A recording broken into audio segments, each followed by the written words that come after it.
Viral, ya Allah lindungi Bilqis, doa tulus Ayu Ting Ting untuk anaknya. Ungkapan, ya Allah lindungi Bilqis, yang viral di media sosial bukan sekadar kalimat spontan, melainkan doa tulus seorang ibu. Ayu Ting Ting menumpahkan rasa sayang dan harapannya agar sang putri, Bilqis, senantiasa berada dalam lindungan Tuhan.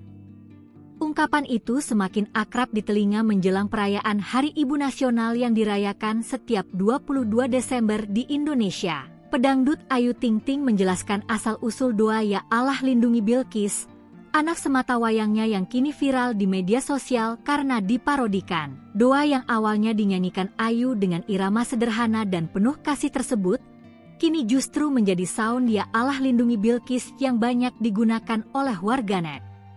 Banyak warganet mengganti nama Bilqis dengan nama teman atau hal lucu lainnya. Selain itu, potongan doa ya Allah, sehatkan Bilqis juga ikut dikenal luas oleh warganet. Pengguna media sosial memanfaatkan sound tersebut untuk konten hiburan dan parodi. Dalam sebuah podcast YouTube bersama Sarah Wijayanto, Ayu menjelaskan asal-usul doa tersebut.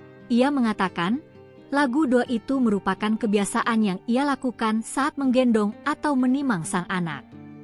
Doa itu menjadi bentuk kasih sayang dan perlindungan seorang ibu kepada anaknya.